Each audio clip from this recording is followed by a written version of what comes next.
नमस्कार, welcome to study facts.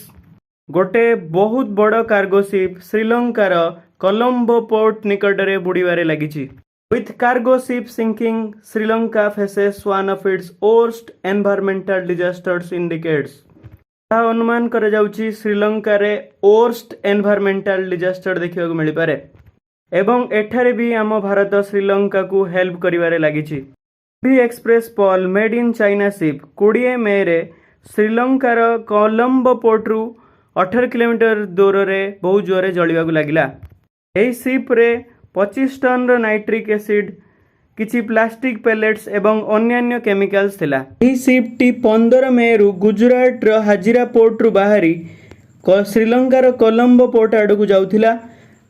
एबे सुधा जहा रिपोर्ट मिली शिप रे आगरु ही निया लगी जाइथिला। तापरे शिप टी कोलंबो पोर्ट पाखरे पहुंचिला। मे 20 तारिख रु ही श्रीलंकान अथॉरिटीज एई निया को कंट्रोल करने को चेष्टा करुछंती। मे 25 तारिख रे इंडिया कोस्ट गार्ड शिप माने निया को लिभेया पई बहुत चेष्टा कले। 1 जून सुधा शिप टी बहुत जोरे जलिबा को लागिला। तेणु शिप रो 25 जन क्रू मेंबर्स को रेस्क्यू करागला। सेतेबेले सुधा श्रीलंकार नेवी तरफ स्टेटमेंट आसीथिला कि जे शिप एबे सुधा स्टेबल अछि, किंतु परे शिप रु धीरे धीरे केमिकल्स गुडिक सी रे मिसिबा को लागिला एवं कलर भी पानी रो चेंज होबा को लागिला। तेणु श्रीलंकार नेवी शिप टी को गभीर समुद्र को नबा को चेष्टा कले, किंतु शिप टी धीरे धीरे बुड़ीबा को लागिला। शिप रे पाखापाखि 325 मेट्रिक टन रो फुएल थिला एवं नाइट्रिक एसिड थिला। धीरे धीरे समुद्र रे मिसिबा को लागिला एवं माइक्रोप्लास्टिक गुडिक कोस्ट आड़ी को धीरे धीरे आसिला।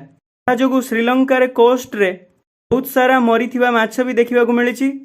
वर्तमान सुधा जहाँ अनुमान करायाउछि ऑयल स्पिल पर श्रीलंकार इकोसिस्टम को बहुत बड़ डैमेज देखिबा को मिल पारे। श्रीलंकार टूरिज्म इंडस्ट्री यह जो अफेक्ट हो पारे। यह सह शिप रु जलिबा समय बहुत सारा नाइट्रोजन डाइऑक्साइड भी बाहरी, जोंथिपाई आगु एसिड रेन हबार संभावना रही। वर्तमान सुधा श्रीलंकान गवर्नमेंट पाखापाखि 80 किलोमीटर पर्यंत समुद्र कूलवर्ती अंचल रे माछ धरिबा को मना करचंदी। श्रीलंकार एते बड़ डिजास्टर समय आम भारत समुद्र प्रहरी 5 जून रु ही पॉल्यूशन को कंट्रोल करने को चेष्टा करिवो। श्रीलंकान गवर्नमेंट शिप ओनर उपरे लीगल एक्शन नबा को जाउची। आशा करि परिबि कि एही दुर्घटना परे श्रीलंकार इकोसिस्टम को कम रु कम अफेक्ट हो।